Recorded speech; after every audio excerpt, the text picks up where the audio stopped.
সুকুমার রায়ের গল্প গোপালের পড়া আপনাদের কাছে পরিবেশন করছি। দুপুরের খাওয়া শেষ হতেই গোপাল অত্যন্ত ভালো মানুষের মতন মুখ করে দু একখানা পড়ার বই হাতে নিয়ে তিনতলায় চলল। মামা জিজ্ঞাসা করলেন, কিরে গোপলা, এই দুপুর রোদে কোথায় যাচ্ছিস? গোপাল বলল, তিনতলায় পড়তে যাচ্ছি। মামা বললেন, পড়বি তো তিনতলায় কেন? এখানে বসে পড় না। গোপাল বলল, এখানে লোকজন যাওয়া আসা করে, ভোলা গোলমাল করে, পড়বার সুবিধে হয় না। মামা বললেন, আচ্ছা যা, মন দিয়ে পড়গে।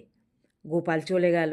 মামাও মনে মনে একটু খুশি হয়ে বললেন, যাক, ছেলেটার পড়াশুনোয় মন আছে।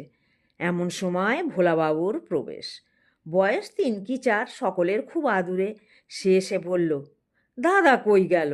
মামা বললেন, দাদা এখন তিনতলায় পড়াশুনো করছে, তুমি এইখানে বসে খেলা করো। ভোলা তখনই মেঝের ওপর বসে প্রশ্ন আরম্ভ করলো, দাদা কেন পড়াশুনো করছে? পড়াশুনো করলে কি হয়?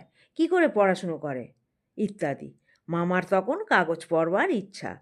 তিনি প্রশ্নের চোটে অস্থির হয়ে শেষটায় বললেন, আচ্ছা ভোলাবাবু, তুমি ভজিয়ার সঙ্গে খেলা করো গিয়ে, বিকেলে তোমার লজেন্স চুষ এনে দেবো। ভোলা চলে গেল।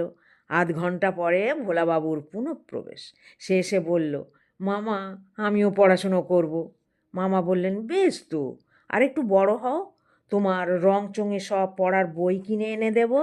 ভোলা বলল, না, সেরকম পড়াশুনো নয়, দাদা যেরকম পড়াশুনো করে সেই রকম।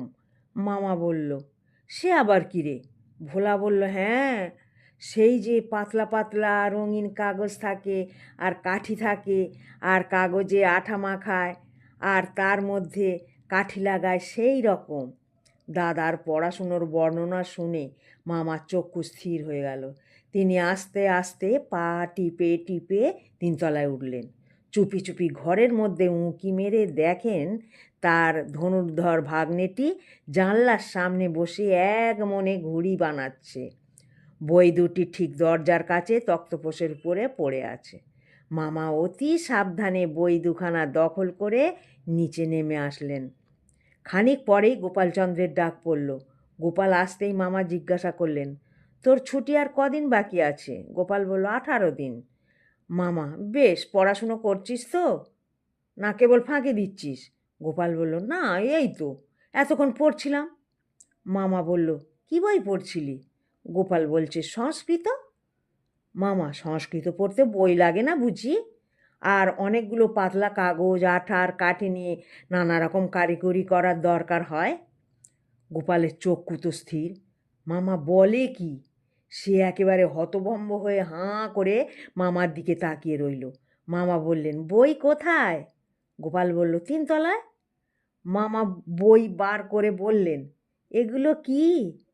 তারপর তার কানে ধরে ঘরের এক কোণে বসিয়ে দিলেন। গোপালের ঘুড়ি, লাটাই, সুতো ইত্যাদি সরঞ্জাম 18 দিনের জন্য মামার জিম্মায় বন্ধ রইল।